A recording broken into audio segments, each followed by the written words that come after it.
नमस्कार। ये ग्राम 8 में धान की खेती है। देखिए इस बीच की आरी है। आरी के बाएं तरफ सब देखिए पौधे खड़े हैं धान का जो है, बिल्कुल देखिए।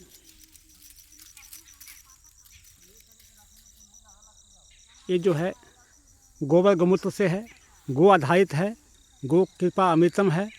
अब एक तरफ जो है खाद से है। देखिए इतनी हवा तूफान चलने पर भी ये खड़ा रहा। अब एक तरफ जो है देखिए पूरा सो गया। एक ही जगह देखिए एक खाद दिया गया है जो केमिकल फर्टिलाइज़र उसके ऊपर किया गया है, और ये प्योर ऑर्गेनिक किया गया है। देखिए दोनों का अंतर देखिए। आरी से एक तरफ पूरा देखिए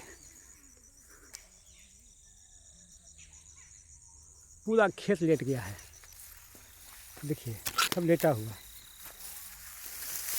पूरा देखिए सब सोया हुआ है। पूरा जो है सब सोया हुआ है, और एक तरफ पूरा खड़ा है। इतनी तूफान से भी इसे कोई फर्क नहीं पड़ा। ये है देसी गौ माता का, यानी गौ माता देसी को ही बोलते हैं, गौ माता के गोबर गौमूत्र का चमत्कार। देखिए एक तरफ देखिए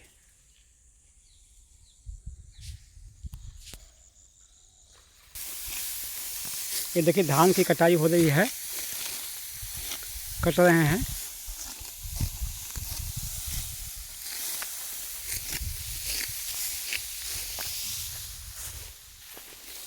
ये धान सब कट गए हैं।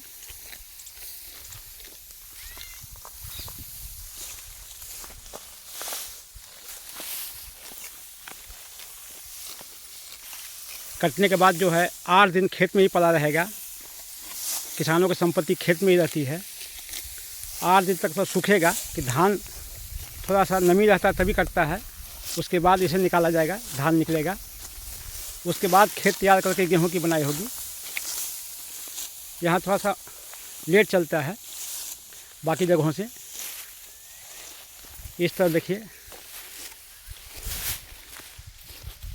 ये धान कट गए हैं और इधर कटना बाकी है। ये सब जो है प्योर पूरी तरह से देसी गौ माता गोबर गौमूत्र गो कृपा अमृतम इसको द्वारा है। ये देखिए, और एक तरफ जो है जो खाद के बल पर हुआ है उन्हें देखिए सब लेट गए हैं, काटना भी मुश्किल है। तो सब पड़ गए हवा से। इतने कमज़ोर पौधे, कमज़ोर तो फसल भी कमज़ोर हो गए हैं। देखिए पूरे सो गए हैं। पूरी खेत देखिए जो केमिकल फर्टिलाइज़र से, इससे बड़ा प्रत्यक्ष उदाहरण नहीं हो सकता। देखिए ये दोनों का अंतर।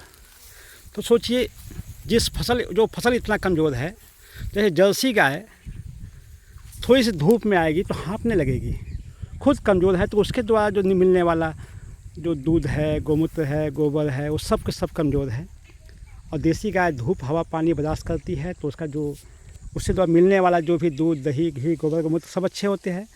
उसी तरह से फसल ही कमज़ोर है, इससे जो निकलने वाला धान होगा, जो चावल होगा, वो सब शक्ति विहीन कमज़ोर होगा। दूसरी तरफ जिस फसल में ताकत है, ये देखिए ये फसल जो है खड़ी है, इतने हवा पानी में भी इससे कोई फर्क नहीं पड़ा। तो ऐसी स्थिति में इनके जो फसल होंगे वो भी मजबूत होंगे, और जो धान है चावल है वो सभी ताकतवर होंगे। इसीलिए हमें मिल गया। हमारे बगल में पड़ोसी ने, जिनको इस पर भरोसा नहीं होता, अब वो बोल रहे हैं कि आगे से हम भी प्रयास करेंगे। लेकिन जैसे चाय की नशा हो गई है, उससे लोगों को भी नशा हो गया है। देखिए एक तरफ सब सोया हुआ, एक तरफ सब खड़ा। ये बीच की पगडंडी है।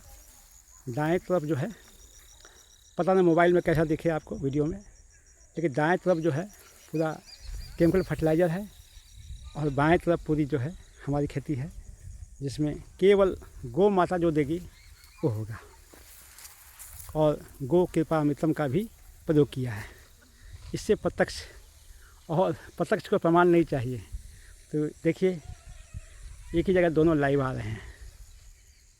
गोबर गोमूत्र का ताकत, है आपका केमिकल फर्टिलाइज़र का नशा का असर। देखिए बस आरी के पास कुछ बचे, एक आध दाने बचे हैं, बाकी सब सो गए हैं।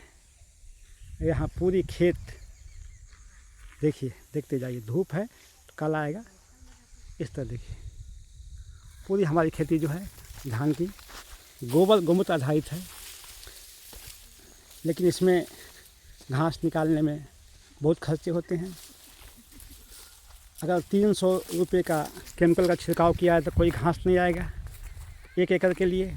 वही हमें 1 एकड़ के लिए घास निकालने में 15 महिलाएं लगती है, 4,500 रुपये खर्च होते हैं। और लोग वही कीमत अगर देंगे तो किसी को कीमत देने के पहले पूछना चाहिए कि आपका क्या लागत आया है। तो उत्पादन खर्च बहुत बढ़ जाता है कि इसमें घास बहुत लगता है, हम हाथ से कटवा रहे हैं, काटने का खर्च बहुत बढ़ता है। लेकिन कोई भी कीमत आपके शरीर से महंगा नहीं है। आप रहेंगे दुनिया रहेगी। ये धरती पर किसी का रहना सबसे ज़रूरी है, तो आपका रहना ज़रूरी है।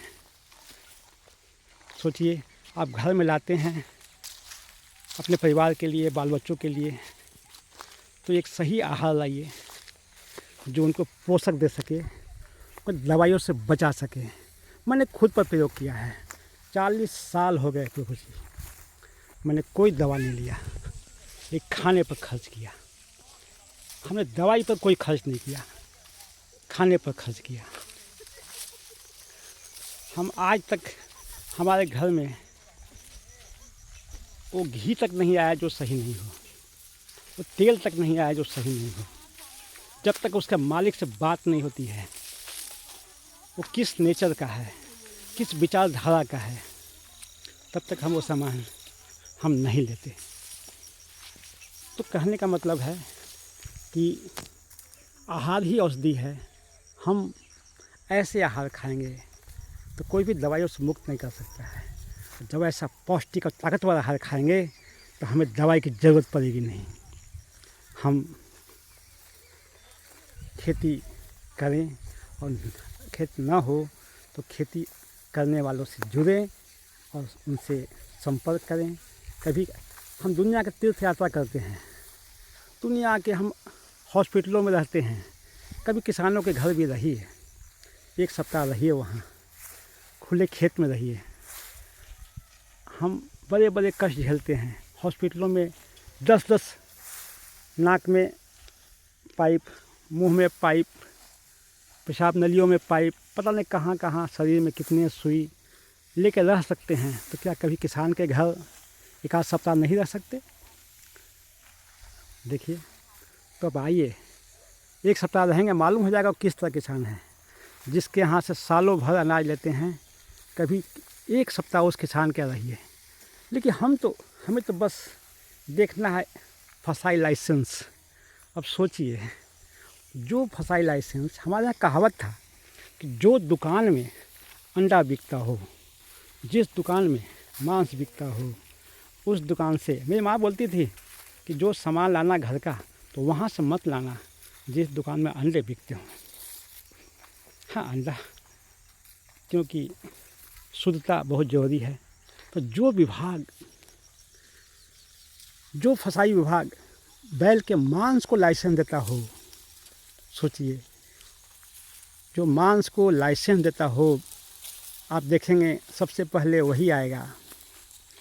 हम उससे ही प्रमाण मानते हैं जो हमारी माँ के, मेरे बैल पिता स्वरूप बैल को के मांस को लाइसेंस देता है, हम उसे सही मानते हैं। हमें तो लिखना चाहिए उन्हें कि अगर आप ऐसा करते हैं तो हम आपके उस कोई भी सामानों का बहिष्कार करेंगे जिस पर आपका फसाई लिखा हो, क्योंकि आप हमारे माँ के मांस को जायज़ मानते हैं। उसको, उसमें लिखा, जो कंटेंट लिखा होता है पौष्टिकता का, उसे आप गोमांस को आप प्रमाणित करते हैं, आप सही मानते हैं कि यह खाने योग्य है, आप लिखते हैं। ईडेबल फसाई लाइसेंस मतलब ये खाने योग्य है। तो आप ये प्रमाण दे रहे हैं कि गौ मांस खाने योग्य है, बैल का मांस खाने योग्य है। तो सोचिए, बीफ खाने योग्य है, आप प्रमाण देते हो। हम खुद के लिए तो अपने संस्था में कई लोग होते हैं, सभी इस बात को नहीं समझ सकते, इसीलिए हम वहाँ फसाई लाइसेंस लेना पड़ा है, लोगों की विचारधारा देखते हुए भी। लेकिन हम फसाई का विरोध नहीं करते, लेकिन फसाई जिस तरह से मांस को सर्टिफाई कर रहा है, इसलिए हम उससे दूर रहना चाहते हैं। हम गौ मांस खाने वालों पर हमला नहीं करेंगे, हम लड़ेंगे नहीं, लेकिन उनसे दूर तो ज़रूर रहेंगे, उनसे अलग रहेंगे। हम गौ प्रेमी हैं, और जो भी गाय के साथ अन्याय करेगा, हम उससे झगड़ा करें न करें, हम अलग हो जाएंगे, उनसे अलग रहेंगे। हम गाय के साथ हैं तो गाय के साथ रहेंगे। इसीलिए ज़रूरी है कि हम, अगर आप गौ भक्त हो तो एक पत्र फसाए वालों को लिखें कि आप बीफ को प्रमाण करना छोड़ दें। आप शाकाहारी हैं तो लिखिए आप मांसाहार को प्रमाण करना छोड़ दें। नमस्कार। कोई गलती हुई है तो माफ़ी चाहता हूँ।